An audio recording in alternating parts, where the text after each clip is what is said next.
आपके जिह्वा के अग्रभाग पे यजी हाग्रे वर्ते नाम तुभ्यम, इस पे प्रभु का नाम।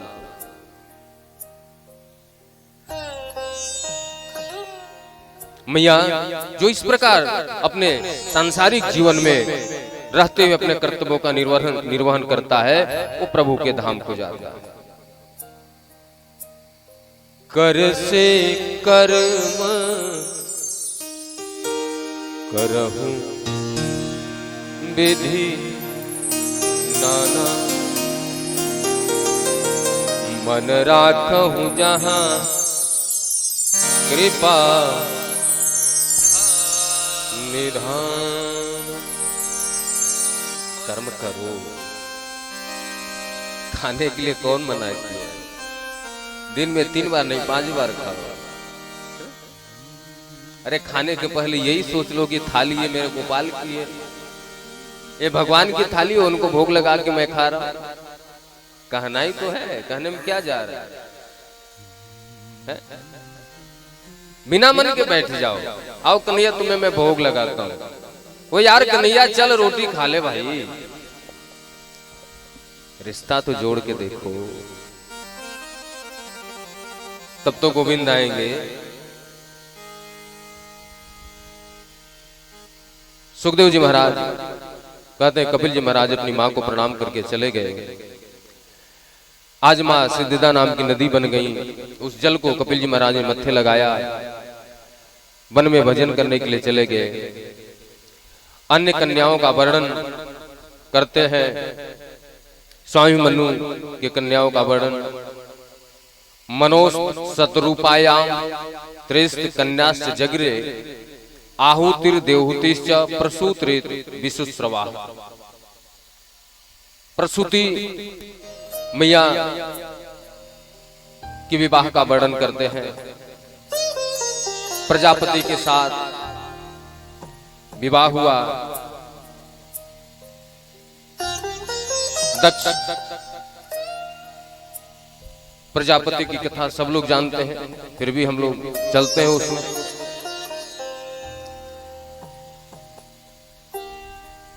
भगवान भोलेनाथ करुणा के अवतार हैं, कृपा के सागर हैं। एक बार देखो रामचरितमानस में हम लोग प्रवेश करने जा रहे हैं।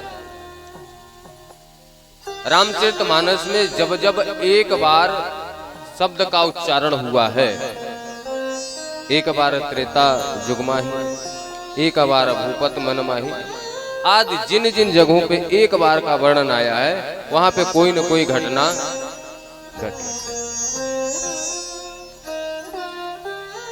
तो प्रश्न किया गया है कि राम जी यहाँ पे क्यों आए, किस लिए आए, अवतार क्यों लिया? ये रामचरितमानस में भी है। प्रश्न आया सती मैया ने अपने शरीर का त्याग क्यों किया? तो कारण तो अनेक है, एक कारण नहीं है, अनेकों कारण है। लेकिन यहाँ पे 1-2 कारण को हम लोग लेकर के चलते हैं कि सती मैया ने अपने शरीर को क्यों अग्नि में प्रवेश कराया। एक बार मैया बैठी हुई है, आकाश मंडल से विमान आरूढ़ होकर के देवता लोग जा रहे हैं, अप्सराएं जा रही हैं मंगल गान करती हुई। तो मैया ने पता लगाया कि ये सब कहां जा रहे हैं। पता चला पिताजी के घर यज्ञ हो रहा है। यज्ञ हो रहा लेकिन बुलाया नहीं गया। तो भोलेनाथ के पास आकर के मैया कहती हैं कि प्रभु मुझे पता चला है आपके ससुर के घर यज्ञ हो रहा है। ध्यान देना, मैया लोग पहले से ही चालाक होती है, आज भी है, पहले भी। मैया चाहती तो ये बोलती कि प्रभु मेरे पिताजी के घर यज्ञ हो रहा है। मैया ने ये नहीं कहा। मैया बोली मुझे पता चला है आपके ससुर के घर यज्ञ हो रहा है, यदि आपकी आज्ञा हो तो मैं चली जाऊं। भगवान भोलेनाथ ने कहा कि देवी देखो जाना तो चाहिए पिता के घर, भाई के घर, गुरु के घर जाना चाहिए, लेकिन जहां पे बुलाया न जाए वहां पे नहीं जाना चाहिए। बोले पिताजी के घर, गुरु के घर, भाई के घर तो बिना बुलाए जा सकते हैं? बोले नहीं, बिना बुलाए तब जा सकते हैं जब किसी कारणवश, किसी व्यस्तता बस बुलाना भूल गया। लेकिन जहां पर जानबूझ करके न बुलाया गया हो वहां पे नहीं जाना चाहिए देवी, इसलिए मैं जाने के लिए नहीं कहूंगा। लेकिन महाराज देवी तो देवी, अब देवी ही मान जाए तो देवताओं का कल्याण न हो जाए? है? कोई भी बात आई, हरिया सूटकेस में पैक हो गया, ज्यादा करोगे मई के चली जाऊंगी, चट धमकी मिलती है। जब मईके की बड़ी धौस रहती है।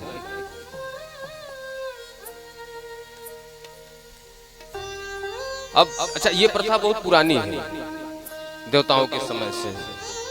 कई की मैया भी कोप भवन में बैठी। यदि राम की मैया, राम की माता जी कोप भवन में बैठ सकती हैं, तो आप लोग क्यों नहीं बैठोगे? बोलो राधे राधे। हाँ, उनका अनुसरण भी तो करना है। अब मैया थोड़े से अंदर से नाखुश हो गई, बोली ना मैं तो जाऊंगी, मुझे जाने दो। भगवान भोलेनाथ ने बहुत तरीके से समझाया है।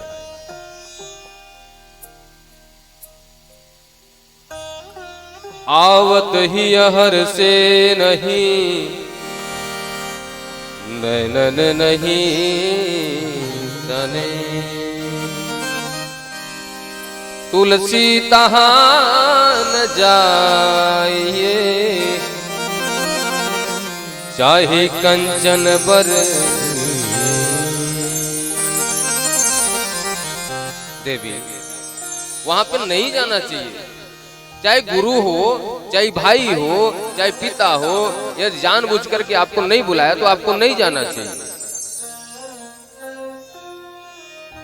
लेकिन माताओं को कौन समझाए? समझा समझा के देवता हार गए। अब बेचारे आज के पति देवता लोग क्या करें? ज्यादा डांट देंगे, शाम को रोटी नहीं मिलेगी। आफत तो इस बात की है। लेकिन गंभीरता से ध्यान देना, नारी जाति की कोई बुराई नहीं है। यदि नारी जाति न हो तो ध्रुव और प्रहलाद जैसे संतों का आगमन कैसे होगा? दैत्य, देवता, नाग, गंधर्व, किन्नर सब तो मां से ही आते हैं। नारी जाति की कोई बुराई नहीं है, लेकिन नारी जाति ने जब जब अपने पति का या बड़ों का या ज्ञान की बात को अनसुना किया, नहीं माना, तब तक उनको दुख सहना पड़ा, दुख उठाना पड़ा।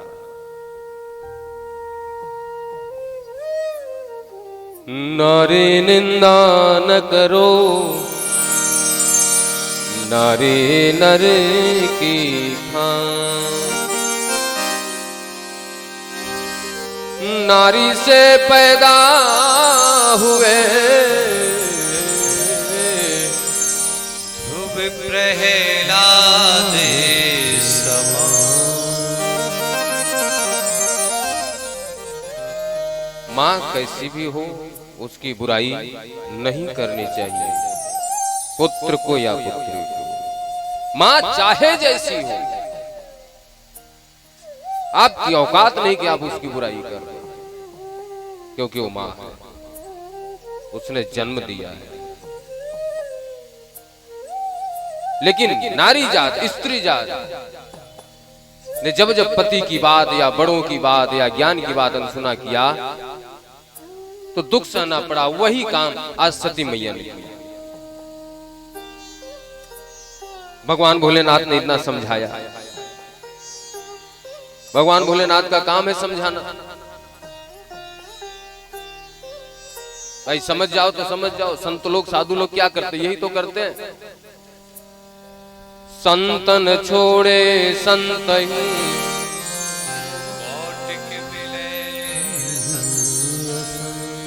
चंदन विष व्यापत नहीं, लिपटे रहते भुजंग। अभी भी बोले ना समझा रहे, देवी मत जाओ। बोले नहीं, पिताजी के घर हो रहा है,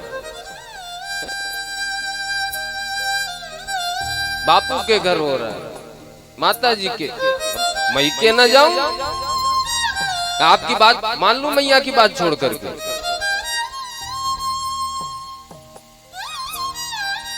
संत हृदय नवनीत समान, संत हृदय नवनीत समान, संत हृदय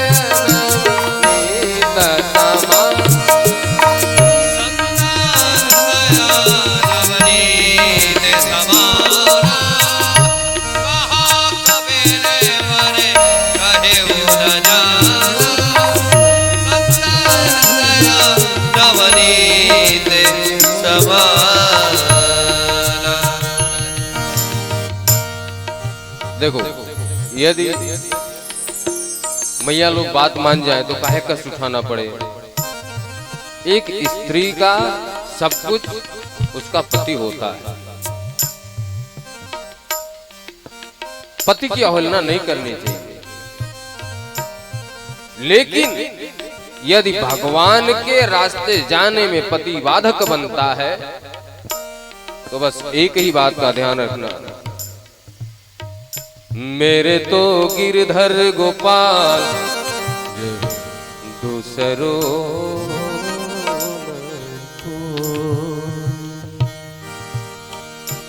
संत समागम हरि कथा, जहां संतों की संगत हो, जहां कथा हो। कथा इसलिए तो सुनते हो आप, बात समझ में आए। संत समागम हरि